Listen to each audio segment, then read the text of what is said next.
Walking with lotion isn't weird. My WildGold sense is tingling, but that can only mean one thing. Rockstar is hiring pedophiles and transgender activists to teach white people the importance of DEI? Rockstar, Rockstar, Rockstar. You must have lost your damn mind, boy. What the hell is going on here? So, for those of you who don't know, this guy, whose name I can't even try to pronounce, created a video recently talking about the backstage environment at Rockstar, the new hires and a lot of the fires that have happened, and the DEI culture that is being pushed. Basically, to sum it up, Unconscious Bias. This is a program created by Stacy Gordon, directly connected to Rockstar, that teaches mandatory, important word, mandatory, not optional, not if you want, mandatory. If you want to work there, you have to go through it. Mandatory DEI training focused around white privilege. 60 of the total people who took it, 58 were white, 2 of them were Asian. For those of you who wonder why Asian people needed to take this, well, because Asian people still create beautiful, sexy female characters and masculine, strong male characters in Japan. They don't want to take those risks, they have to make sure they vet those people out. So basically, if you're white or slightly Asian, you have mandatory DEI training focused to make sure to vet you so you are with the program.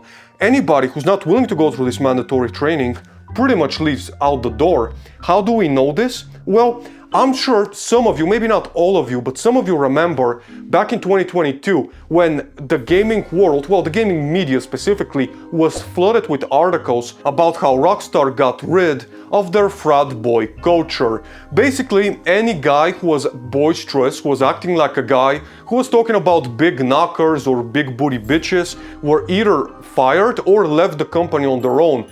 From 2020 to 2022, 2023 was staggering. The amount of staff changes alone is mind-blowing at Rockstar. And for those of you wondering why this is so bad, let me tell you the quote that goes on with this mandatory DEI training. To some degree, we're all biased. Our expectations shape who we are, and our dimensions of diversity, race, ethnicity, gender, height, weight, sexual orientation, place of birth, and other factors impact the lens through which we view the world. So why is it so hard to talk about? Why do people, particularly white people, get defensive about privilege? Now, first of all, I think it's kind of funny that a person who runs a program called Unconscious Bias has a clear conscious bias against a certain group of people. Wasn't there a word for that? Wasn't there a word when you have a conscious bias against a group of people based on their skin color and their gender and sexual orientation? I think there were words for that. Funny how all the radical left-wing activists seem to forget that word. Well, at least when it comes to them. But basically, the reason why we as white people are against DEI and against talking about privilege, there's 2 reasons. Reason number 1, you are saying that just being white alone is a privilege. So it doesn't matter if you are raised and born in a skyscraper in New York or a trailer park in Alabama. As long as you're white, automatically you're just handed things on a plate. And because we know for a fact that's not true, we are against that being pushed, telling people that the reason they're not succeeding or the reason they're succeeding is entirely based on race or skin or gender. Because it's a stupid thing to say. That's why we're against it. The second thing why we are against DEI is because at first when you read it, DEI, diversity, inclusivity, and equity. It speaks about, we should hire people of different races, different skin colors, different genders. Nothing wrong with that. Why would you have a problem with that, white people? Well, that's not the problem, right? The problem isn't that you're hiring different people. Because DEI, it's one of those things that has double meanings. They do want diversity, but not in the way you think. Because it's not about skin color. Even with these people, it's not about skin color. Trust me. It's not about gender. It's not about sexual orientation. It's about censorship. It's about a way of thinking. It's about, do you toe the line the way we tell you to toe the line and where we want you to toe the line? That's what it's about. You can be a black transgender lesbian, but if you talk about religion, if you talk about, hey, we need to keep the border safe, we can't have illegal immigrants coming in here. If you talk about anything at all that makes common sense, anything at all that it doesn't float with the radical left-wing ideology at the time, it's gonna get you fired, it's gonna get you kicked out. It doesn't matter what your skin color is, it doesn't matter what your sexuality is, because DEI has nothing to do, well, not entirely to do physically, it's mental. It's about getting you to act the way they want you to act. That's why they're going through these programs. They want to make sure that you are submissive to all of their instincts. And why is that such a bad thing, you may ask? I'll tell you why. Look at Ubisoft. Look at Star Wars Outlaws. There was an article off the record by people who worked at Ubisoft who spoke about the toxic positivity that DEI has created. Basically, everyone is walking on eggshells. Everyone is scared that one bad word, one wrong word, and that's it, you're fired. If you were to propose the wrong thing, if you were to ever be critical of anybody, that all can get you fired. You don't have to ever grope somebody or do something sexual or bad. All you have to do is be critical, and then automatically they'll say, well, you're only critical because of this. It's hate speech, it's this, it's that. It's enough to get rid of you, and that's what they've done. If you're so worried about diversity and wanting people who are different, why did you get rid of your frat boys? Why couldn't you keep the frat boys?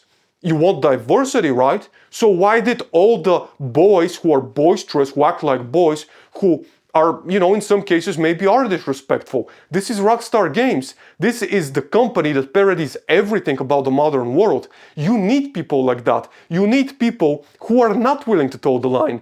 People who want to paint outside of the outlines. Those are the people you need. So why did you get rid of them if you're all about diversity? How come that happened? And here's the thing, right? The reason this happened is because the people who are at the top, who are making sure that shit like this doesn't fly, they lost control and they all left. 2020, Dan Houser, co-founder, head writer, producer and director, the man responsible for writing the story of Red Dead Redemption 2, GTA 5, Red Dead Redemption 1, and all the other games that have ever been made by Rockstar, he left. 1 month after he left, Lazlow Jones, the man responsible for the world of Rockstar, of GTA, the man responsible for the media, for the radio stations, for the pedestrian dialogue, the man responsible for the advertisements you see on the highway, the man responsible for shaping the entire world of GTA, he leaves within 1 month of Dan Houser. These people, one of them since the beginning, the other one is there 17 years, both of them leave within a month of each other and create a brand new company. And all those evil frat boys that Rockstar got rid of, it seems a very large amount of them joined that new company. So what's going on over there? Maybe they didn't like the fact that they had no right to free speech, the fact that now they had to toe the line, that they would no longer be allowed to do things they want to do because it's not politically correct. This is Rockstar, this is GTA, and they have to lose their job because they're not being politically correct. But vetting the people who are there, making sure that all these dirty white dogs and those 2 Asian guys, to make sure they toe the line, that's only part of the process. That doesn't fix the issue. So you need to find a way to make sure that every new person who joins Rockstar is automatically gonna be submissive to your ideology. And the way to do that is to have another program. This time, it's Behavior Interactive. From Montreal, Canada, alongside Sweet Baby Inc., we have Sylvia Duckworth talking about the wheel of DEI privilege, releasing books about romancing black people and pushing transgender and LGBT ideology onto children. This is the person running this company. And what does this company do, Behavior Interactive? Well, they teach developers, much like unconscious bias, they vet developers to make sure that when they leave Behavior Interactive and join other studios like Ubisoft, Rockstar, and etc., they already have that woke ideology within them. So you don't need to teach them how to think, they're already with the program. Rockstar directly links themselves to this program. And let me just, talk about some of the people that come from this program. We have Vivi Langdon, a tools programmer and a transgender advocate, trying to get people banned from Twitter for invalidating their gender identity. So again, if it's about diversity, why are we getting rid of anybody and banning people and silencing people who don't think like us? Isn't that what diversity is supposed to be? That different people get together and they get to find common ground?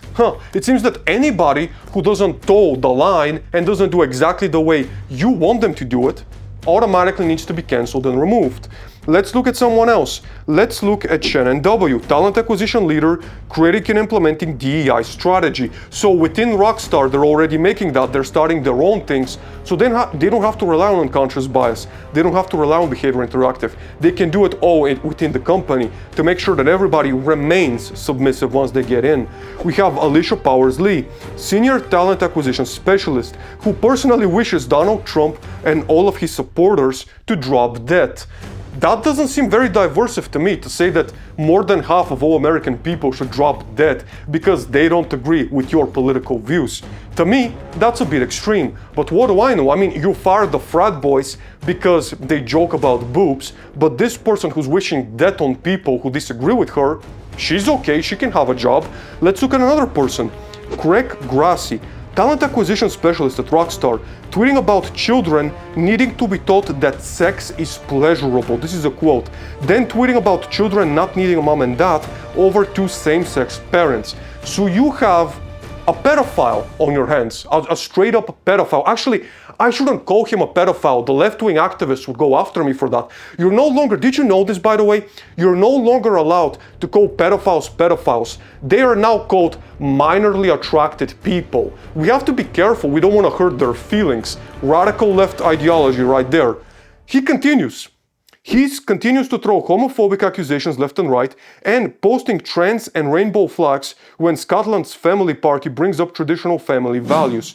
So we have this guy who's clearly anti-family. He's pro every woke, crazy woke, not even woke, as far and radical left as you can get ideology. He gets to have a job. So you can't joke about boobs, you can't joke about people, but you can be a pedophile and be employed by Rockstar. You can wish people dead who don't agree with you and be employed by Rockstar. You can try to silence people who don't agree with you and you can be employed by Rockstar, as long as you toe the company line, as long as you move the way you're told to move. Isn't it funny? We've got Diana Marquise, she, her. We got pronouns, so that's how far we're reaching here. Workplace experience, openly brags about one of her skills being DEI. We've got Team B, workplace operations leader. I organized key employee events and drove diversity and inclusion efforts as DEI leaders. We have more DEI personnel whose job is DEI. That's their duty. DEI is their job. Okay? That's what they do in these companies.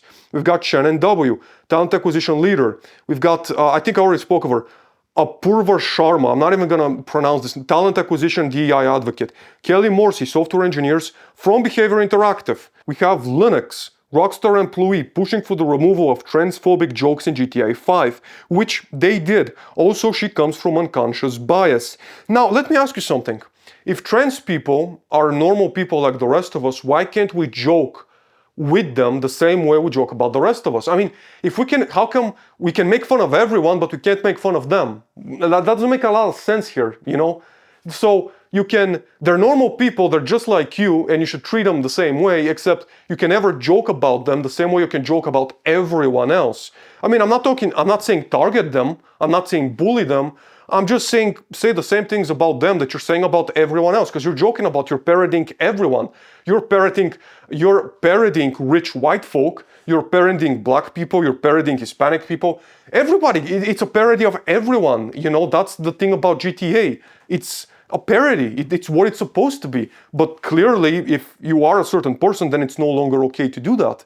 We have Austin Rurda, senior production coordinator, hired from Behavior Interactive as well, proudly retweeting transgender and LGBT posts on Twitter. So we have all these guys who, they're either vetted, or most of these actually, guys who come brand new, who come from either Behavior Interactive or unconscious bias. They're already vetted going into the company. They're woke, they're with it, they're towing the line, and they have no interests of hearing anyone or anything that doesn't share their ideology. They want to silence them. And now the million-dollar question you may ask, how will this affect GTA 6?